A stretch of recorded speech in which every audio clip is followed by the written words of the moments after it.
محترم سامعین، السلام علیکم ورحمۃ اللہ وبرکاتہ۔ آپ کی خدمت میں تخلیق کائنات اور تخلیق آدم علیہ السلام سے لے کر عیسیٰ علیہ السلام تک تمام انبیاء اور قوموں کا تذکرہ قصص الانبیاء پیش کیا جا رہا ہے۔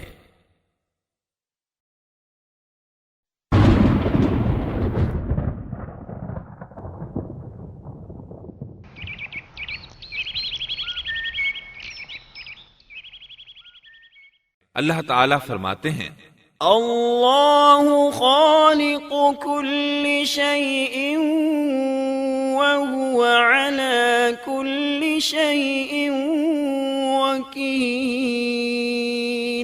اللہ ہر چیز کا پیدا کرنے والا ہے اور وہی ہر چیز پر قدرت رکھنے والا ہے۔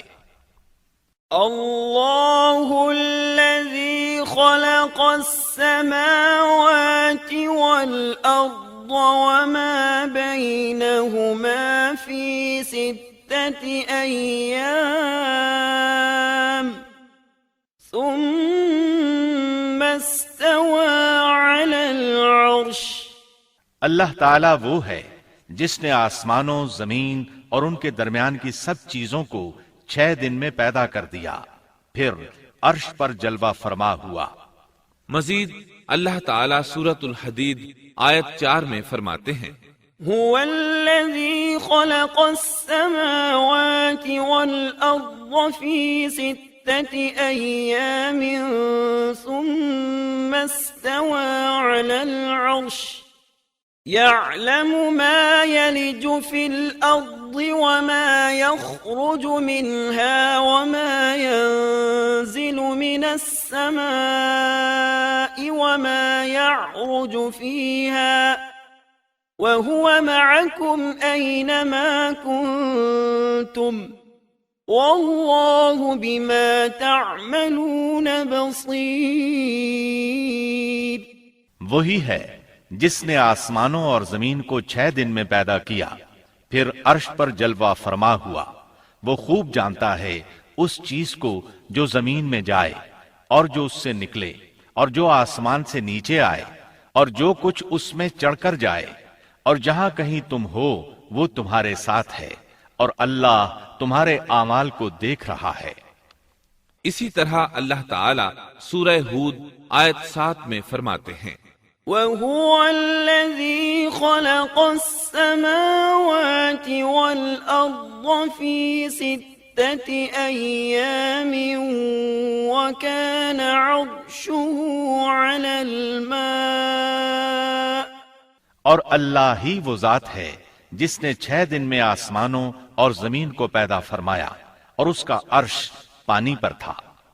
امام احمد بن حنبل رحمت اللہ علیہ نے ابو رزین عقیلی سے بیان کیا ہے، انہوں نے کہا، یا رسول اللہ، أين كان ربنا عز وجل قبل أن يخلق السماوات والأرض؟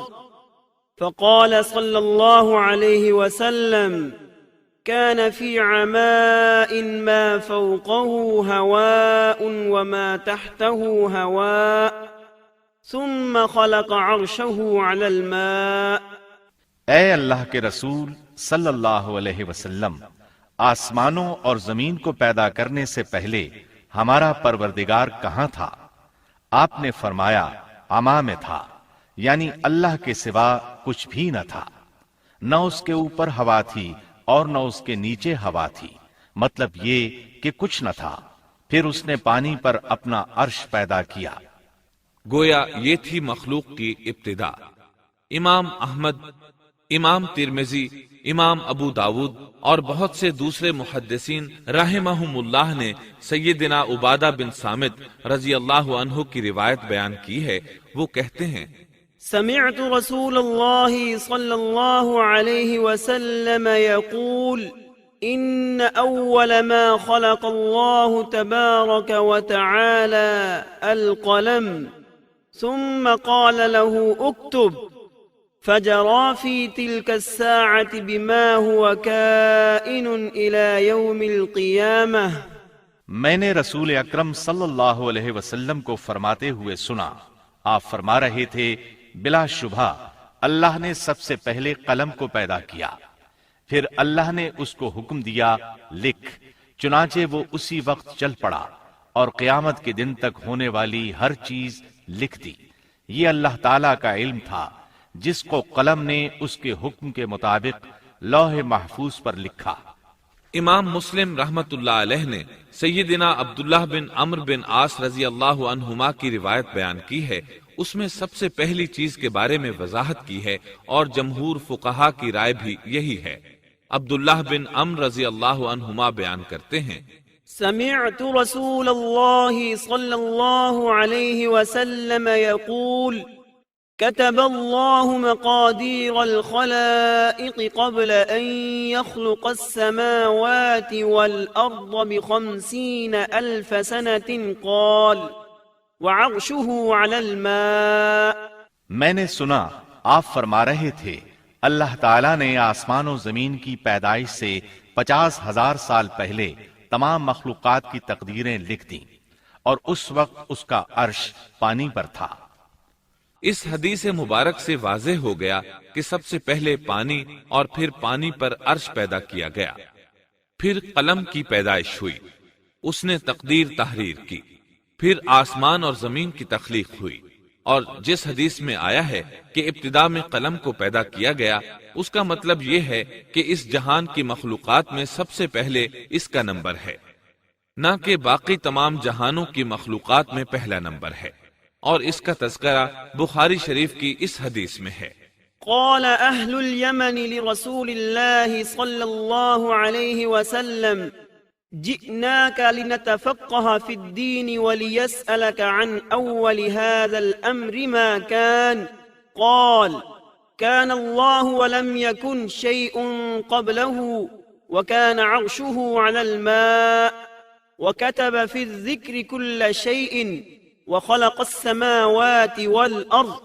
یمن سے آئے ہوئے ایک وفد نے رسول اللہ صلی اللہ علیہ وسلم سے کہا، ہم آپ کے پاس دین کی سمجھ اور ابتدائے خلق کے بارے میں پوچھنے کے لیے آئے ہیں، یہ کہ سب سے پہلے کیا چیز تھی؟ آپ نے فرمایا اللہ تھا، اس سے پہلے کوئی چیز نہ تھی، اس کا عرش پانی پر تھا، پھر اس نے لوح محفوظ پر ہر چیز لکھ دی اور آسمان اور زمین کو پیدا کیا، یعنی ابتدا میں پانی پر عرش کی تخلیق ہوئی، پھر قلم کی پیدائش ہوئی، اس نے سب کچھ لکھ دیا۔ علماء کرام کا بیان ہے، قلم کے فوراً بعد لوح محفوظ کو پیدا کیا گیا، چنانچہ قلم نے لوح محفوظ میں ہر چیز لکھ دی۔ اس کے بعد کائنات کی باقی مخلوقات اور آسمان و زمین کی پیدائش معرض وجود میں آتی گئی۔ اشیاء کی پیدائش والی ترتیب میں علماء کرام کے کئی اقوال ہیں، اور ہم نے آپ کے سامنے جمہور علماء اور فقہا کی پسندیدہ اور راجح ترتیب پیش کی ہے۔ آسمان اور زمین کی مخلوقات کی ترتیب کیا ہے، اس بارے میں امام مسلم رحمت اللہ علیہ نے سیدنا ابو ہریرہ رضی اللہ عنہ کی روایت پیش کی ہے۔ وہ کہتے ہیں، أخذ رسول الله صلى الله عليه وسلم بيدي فقال خلق الله عز وجل التربة يوم السبت وخلق فيها الجبال يوم الأحد وخلق الشجر يوم الاثنين وخلق المكروه يوم الثلاثاء وخلق النور يوم الأربعاء وبث فيها الدواب يوم الخميس وخلق آدم عليه السلام بعد العصر من يوم الجمعة في آخر الخلق في آخر ساعة من ساعات الجمعة فيما بين العصر إلى الليل۔ نبی اکرم صلی اللہ علیہ وسلم نے میرا ہاتھ پکڑا اور فرمایا، اللہ تعالیٰ نے ہفتے کے دن مٹی کو پیدا کیا، اتوار کے دن زمین میں پہاڑ، پیر کے دن درخت، منگل کے دن تکالیف، مصائب، جراثیم اور بیماریاں، بدھ کے دن نور کو، جمعرات کے دن زمین میں چوپایوں کو پھیلا دیا، اور تمام مخلوقات میں جمعے کے دن کی آخری گھڑیوں یعنی عصر سے رات کے درمیان میں آدم علیہ السلام کو پیدا کیا۔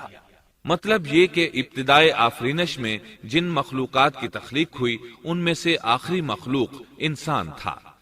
اس حدیث میں مختلف حالات کو نہایت وضاحت سے بیان کیا گیا ہے۔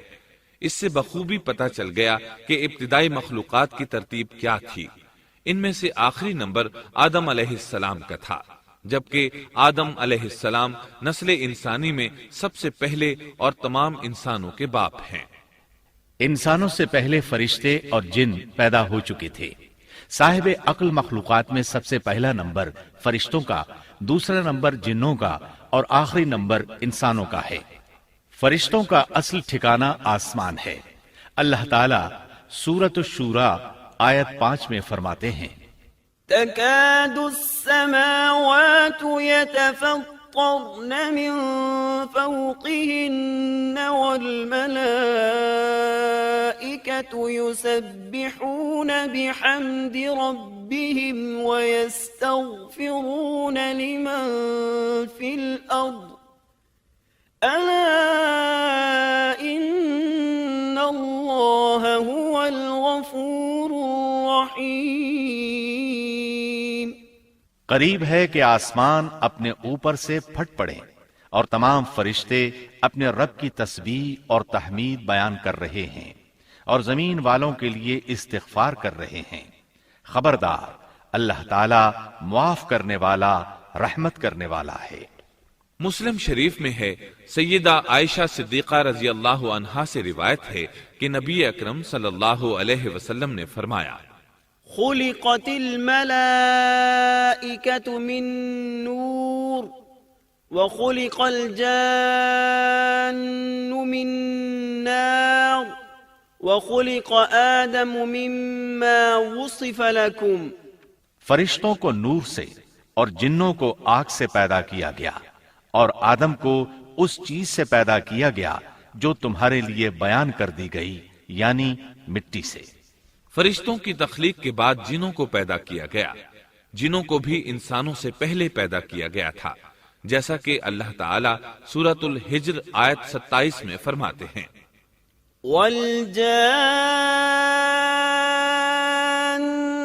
خَلَقْنَاهُ مِن قَبْلُ مِن نَّارِ السَّمُومِ۔ اور اس سے پہلے جنات کو ہم نے لو والی آگ سے پیدا کیا۔ جنات کے بارے میں بہت زیادہ آیات و احادیث موجود ہیں۔ اللہ تعالیٰ فرماتے ہیں، خلق الجان من مارج من نار۔ اور جنات کو آگ کے شعلے سے پیدا کیا گیا۔ مارج آگ کے بھڑکتے شعلے کے کنارے کو کہتے ہیں۔ گویا جنوں کو آگ کی جڑ سے نہیں بلکہ آگ کے شعلوں کے کنارے سے پیدا کیا گیا ہے۔ قرآن مجید میں اللہ تعالیٰ نے ابلیس شیطان کا قول نقل کیا ہے، خلقتنی من نار۔ تو نے مجھے آگ سے پیدا کیا۔ اسی طرح پہلے بھی بیان ہو چکا ہے کہ اللہ نے فرمایا، والجان خلقناه من قبل من نار السموم۔ اور اس سے پہلے جنات کو ہم نے لو والی آگ سے پیدا کیا۔ یہ ہے جنات کی اصل اور بنیاد۔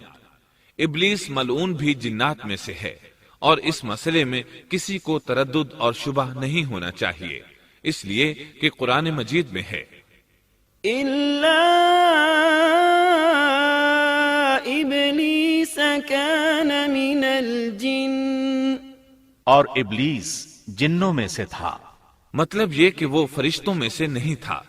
حسن بصری رحمت اللہ علیہ فرماتے ہیں، وہ پلک جھپکنے کے برابر بھی فرشتوں کی جنس میں داخل نہیں ہوا، اور نہ ہی وہ کبھی فرشتوں میں شمار ہوا ہے۔ وہ جنات میں سے ہے کیونکہ اس نے خود اقرار کیا تھا، خلقتنی من نار۔ اے اللہ، تو نے مجھے آگ سے پیدا کیا ہے۔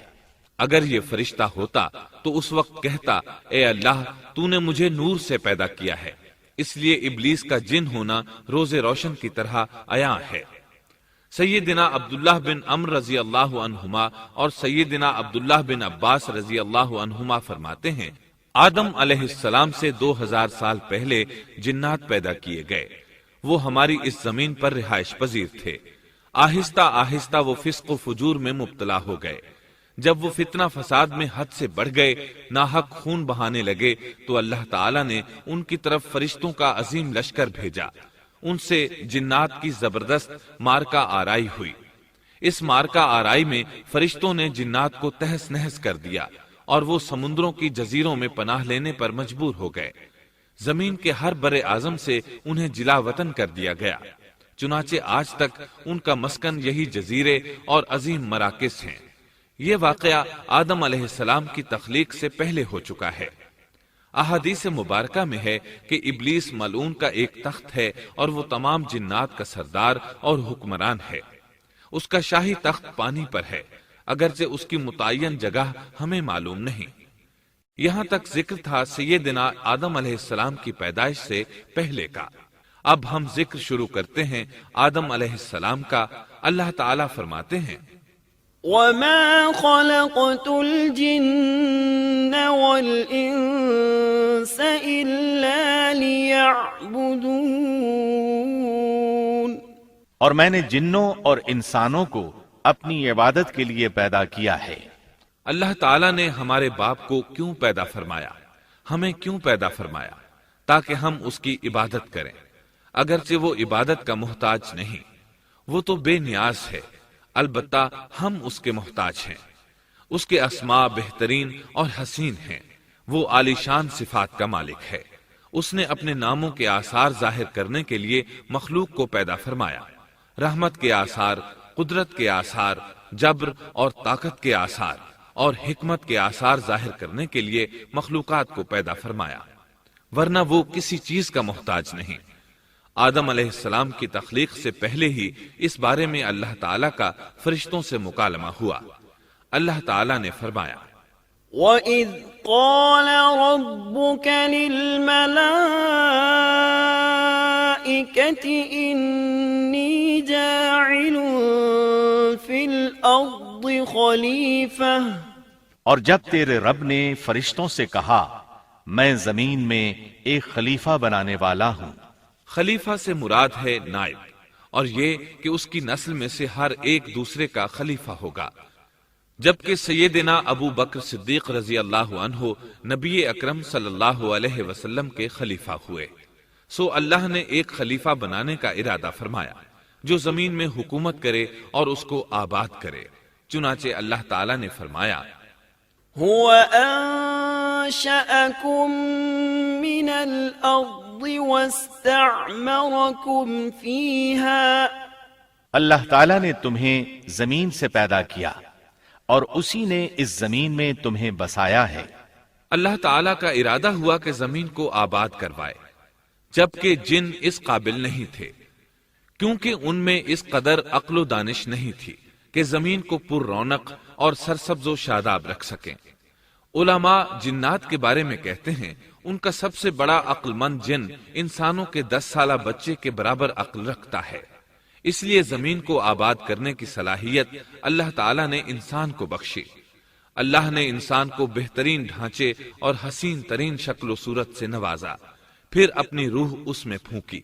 فرشتوں نے اس سے سوال کیا قالوا أتجعل فيها من يفسد فيها ويسفك الدماء ونحن نسبح بحمدك ونقدس لك قال إني أعلم ما لا تعلمون، ایسی مخلوق کو کیوں پیدا کرتا ہے جو زمین میں فساد کرے اور خون بہائے، اور ہم تیری تسبیح، حمد اور پاکیزگی بیان کرتے ہیں۔ اس کے جواب میں اللہ نے فرمایا جو میں جانتا ہوں تم نہیں جانتے۔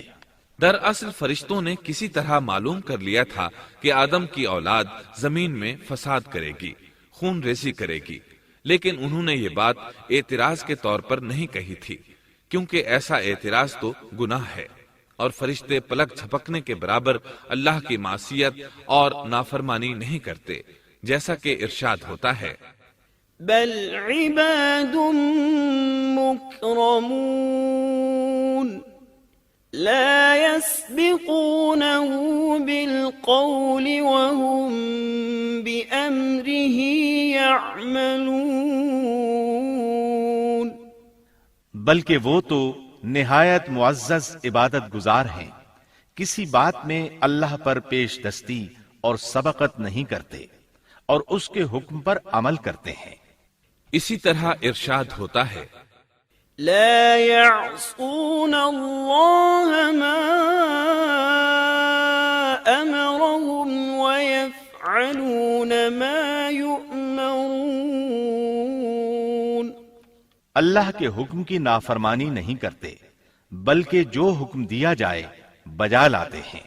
اس لیے فرشتوں کا یہ پوچھنا وضاحت طلبی کے لیے تھا، وہ تو انسان کے پیدا کرنے کی وجہ پوچھ رہے تھے، وہ زمین میں جنات کے اعمال اور کرتوت کا مشاہدہ کر چکے تھے، یعنی اللہ تعالیٰ نے انہیں پیدا کر کے اختیار دیا تو وہ فتنہ و فساد اور فسق و فجور میں مبتلا ہو گئے، اور اب ایک اور مخلوق زمین میں بسائی جا رہی تھی، تو اس بات کا امکان تھا کہ یہ مخلوق بھی ان کے نقش قدم پر چلے، اس لیے فرشتوں نے تعجب اور حیرت کی بنا پر یہ سوال کیا تھا، اور پوچھنے کا مقصد یہ تھا کہ کیا یہ بھی جنوں کی طرح ہوں گے؟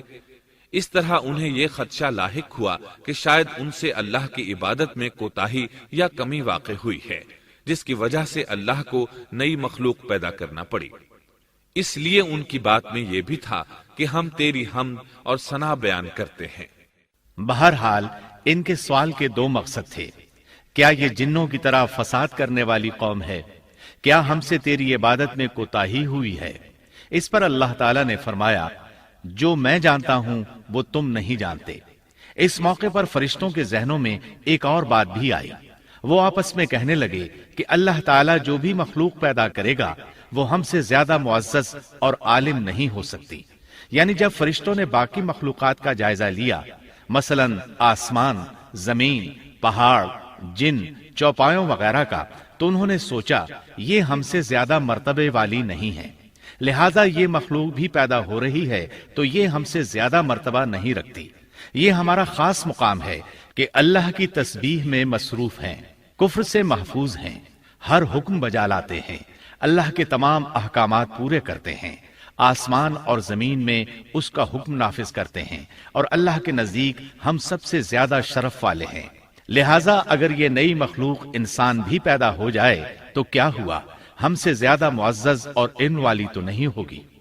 بہرحال جب اللہ تعالیٰ نے آدم کو پیدا کیا تو زمین کی مٹی لانے کا حکم فرمایا، چنانچہ اللہ تعالیٰ کے پاس مٹی لائی گئی۔ امام ترمذی، ابن حبان اور امام احمد رحمت اللہ علیہم نے ایک حدیث بیان کی ہے جس کے الفاظ کچھ یوں ہیں، إن الله تعالى خلق آدم من قبضة قبضها من جميع الأرض، فجاء بنو آدم على قدر الأرض، فجاء منهم الأحمر والأبيض والأسود وبين ذلك والسهل والحزن والخبيث والطيب۔ اللہ تعالیٰ نے آدم علیہ السلام کو مٹی کی ایک مٹھی سے پیدا فرمایا، اس مٹی کو اللہ تعالیٰ نے پوری زمین سے اٹھوایا تھا، یہی وجہ ہے کہ آدم کی اولاد زمین کے لحاظ سے ہی ظہور پذیر ہوئی، بعض سرخ رنگ کے ہیں تو بعض سیاہ اور بعض سفید، اور کچھ اس کے درمیان میں ہیں، بعض نیک ہیں، بعض خبیث، اور کچھ پاکیزہ قسم کے ہیں۔ انسان کی تخلیق مٹی سے شروع ہوئی، اس مٹی کو پانی سے تر کیا گیا تو یہ تین بن گئی، اسی وجہ سے قرآن مجید کی بعض آیات میں تراب کا لفظ آیا ہے۔ تراب خشک مٹی کو کہتے ہیں، اور بعض آیات میں تین کا لفظ آیا ہے، تین تر اور بھیگی مٹی کو کہتے ہیں۔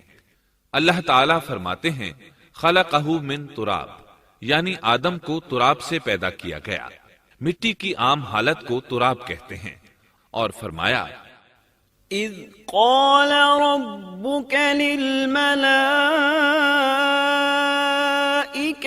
إني خالق بشرا من طين، جب آپ کے رب نے فرشتوں سے کہا کہ میں مٹی سے بشر کو پیدا کرنے والا ہوں۔ جب اس مٹی کو پانی سے زیادہ بھگویا گیا تو وہ لیسدار ہونا شروع ہو گئی، اسی لیے اللہ تعالیٰ نے فرمایا إنا خلقناهم من طين لازب، ہم نے انسان کو لیسدار اور چپکنے والی مٹی سے پیدا کیا۔ پھر اللہ تعالیٰ نے اپنے مبارک ہاتھوں سے انسان کا ڈھانچہ تیار کیا۔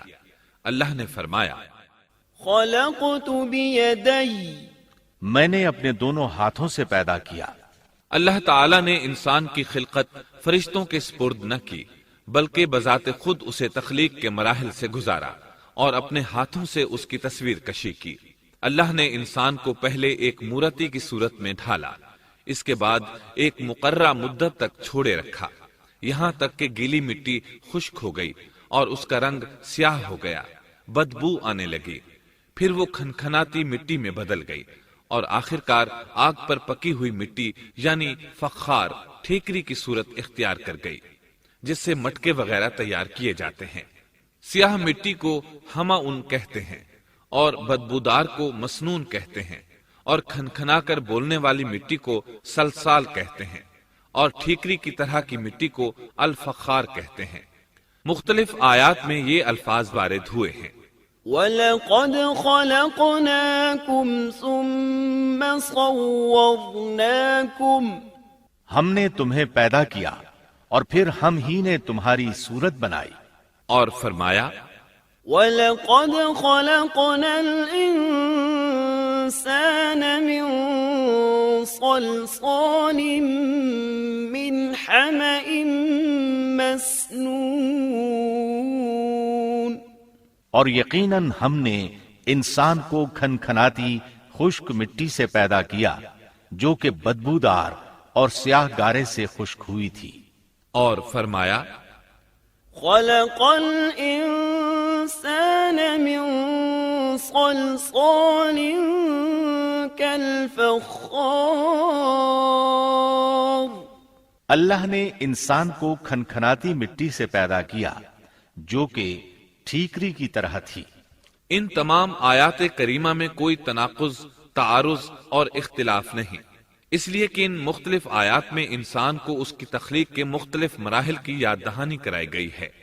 خلاصہ کلام یہ ہوا کہ تخلیق کے عمل کا پہلا مرحلہ تراب تھا، یعنی عام حالت والی خشک مٹی، پھر تین یعنی بھگوئی ہوئی مٹی، پھر لیسدار مٹی یعنی سلسال، پھر ٹھیکری کی طرح کی مٹی یعنی فخار، اور یہ کام جمعے کی آخری گھڑی میں کیا گیا۔ اور یہ دن اللہ کے لحاظ سے شمار ہونے والے دنوں میں سے ہمارے دنوں کی طرح نہ تھا، ہمارے اور اللہ کے دن مختلف ہیں۔ تخلیق آدم دراصل اللہ کا کرشمہ ہے، انسانوں کو ایک صورت عطا کی گئی۔ اس مرحلے کا تذکرہ بخاری اور مسند احمد کی ایک روایت میں ہے۔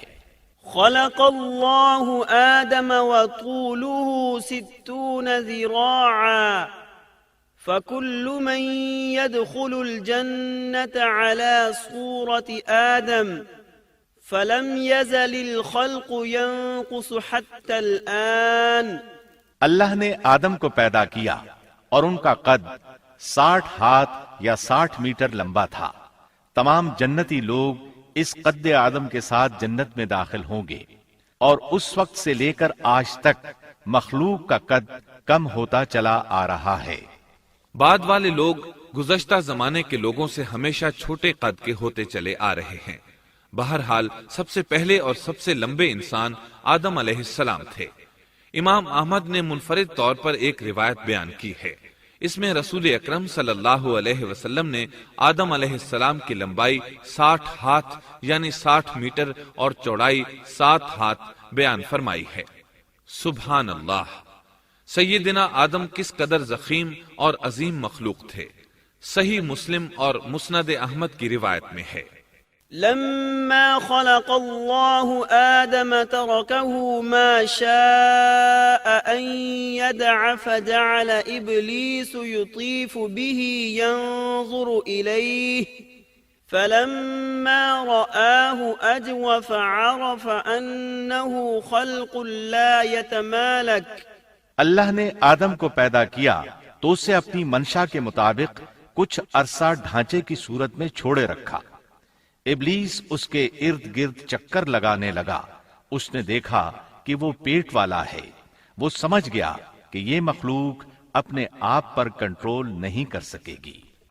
اس حدیث سے معلوم ہوتا ہے کہ انسانوں کی طرح جنات کا پیٹ نہیں ہے، صرف انسان ایسا ہے جس کا اندر والا حصہ کھوکھلا ہے۔ بہرحال اللہ نے انسان کو اس شکل و صورت میں پیدا فرمایا۔ احادیث مبارکہ میں آدم علیہ السلام اور ابلیس ملعون کا قصہ تفصیل سے بھی موجود ہے اور مختصر بھی۔ مثلا تفسیر تبری میں سیدنا عبداللہ بن عباس رضی اللہ عنہما سے روایت ہے، اللہ تعالیٰ نے آدم علیہ السلام کی مٹی کا حکم دیا، مٹی لائی گئی۔ اللہ تعالیٰ نے آدم علیہ السلام کو لیس دار اور بدبودار سیاہ مٹی سے پیدا فرمایا، اور یہ کام اللہ نے اپنے مبارک ہاتھوں سے کیا۔ آدم 40 راتیں مجسمے کی صورت میں پڑے رہے، جسم موجود تھا لیکن روح نہیں تھی۔ ابلیس آتا، اس ڈھانچے کو ٹھوکر لگاتا تو جسم سے ایسی آواز نکلتی جیسے خالی مٹکے پر ہاتھ مارنے سے نکلتی ہے۔ اسی لیے اللہ نے بھی فرمایا ہے کہ وہ کھنکھناتی مٹی سے پیدا کیے گئے۔ آدم علیہ السلام میں روح ڈالنے سے پہلے ایک مرتبہ فرشتوں کا ان کے پاس سے گزر ہوا تو وہ کچھ گھبرا سے گئے۔ ابلیس کو تو بہت زیادہ گھبراہٹ کا سامنا کرنا پڑا۔ وہ گزرتے ہوئے ٹھوکر مارتا اور کہتا، تجھے کسی خاص مقصد کے لیے پیدا کیا گیا ہے۔ یہ کہہ کر وہ آدم کے منہ میں داخل ہو جاتا اور کمر کے راستے باہر آ جاتا اور فرشتوں سے مخاطب ہو کر کہتا، اس سے گھبرانے کی کوئی ضرورت نہیں۔ اگر مجھے اس پر مسلط کر دیا گیا تو میں یقیناً اسے ہلاکت میں ڈال دوں گا، اور اگر اسے مجھ پر مسلط کر دیا گیا تو بلا شبہ میں اس کی نافرمانی کروں گا۔ اندازہ کیجئے وہ تعجب کر رہا ہے کہ انہیں کیوں پیدا کیا گیا ہے۔ اس کی آدم علیہ السلام سے دشمنی کس قدر پرانی ہے، گویا ابتدا ہی سے یہ عداوت پر ڈٹ گیا تھا۔ بہرحال اللہ نے آدم میں روح پھونکی۔ اس مضمون کو قرآن مجید میں جا بجا ذکر کیا گیا ہے۔ اللہ تعالیٰ فرماتے ہیں، فَإِذَا سَوَّيْتُهُ وَنَفَخْتُ فِيهِ مِن رُّوحِي فَقَعُوا لَهُ سَاجِدِينَ۔ جب میں اس کو ٹھیک ٹھاک کر لوں اور اس میں اپنی روح پھونک دوں تو تم سب اس کے سامنے سجدے میں گر پڑنا۔ ایک اور جگہ فرمایا، إن مثل عيسى عند الله كمثل آدم خلقه من تراب ثم قال له كن فيكون۔ اللہ تعالیٰ کے نزدیک عیسیٰ علیہ السلام کی مثال ہو بہو آدم علیہ السلام کی مثال ہے۔ اللہ نے انہیں مٹی سے بنا کر کہا ہو جا، وہ ہو گئے۔ اللہ نے آدم علیہ السلام کو مٹی سے پیدا کیا، اپنے ہاتھوں سے بنایا، پھر اس میں روح پھونکی۔ اس کا مفصل بیان احادیث میں موجود ہے۔ جب ان میں روح پھونکی گئی اور ابتدا میں روح جیسے ہی سر کے اندر داخل ہوئی، آدم علیہ السلام کو چھینک آ گئی۔ فرشتوں نے آدم علیہ السلام سے کہا الحمدللہ کہیے۔ انہوں نے کہہ دیا۔ اللہ کی اس تعریف کے جواب میں اللہ تعالیٰ نے فرمایا رحمہ کا ربک، یعنی تجھ پر تیرا رب رحم فرمائے۔ سبحان اللہ، اللہ ذوالجلال والاکرام نے آدم علیہ السلام میں روح مکمل ہونے سے پہلے ہی انہیں اپنی رحمت سے سرفراز فرما دیا۔ بہرحال جب روح ان کی آنکھوں میں داخل ہوئی اور انہوں نے جنت کے پھلوں کو دیکھا تو ان میں غور و فکر کرنے لگے۔ جب روح پیٹ میں داخل ہوئی تو کھانے کی طلب محسوس ہوئی۔ ابھی روح ٹانگوں تک پہنچی نہیں اور کھانے کی خواہش پہلے ہی محسوس ہونے لگی۔ اس جلد بازی اور عجلت کی وجہ سے اللہ تعالیٰ نے فرمایا خلق الانسان من عجل۔ انسان جلد باز مخلوق ہے۔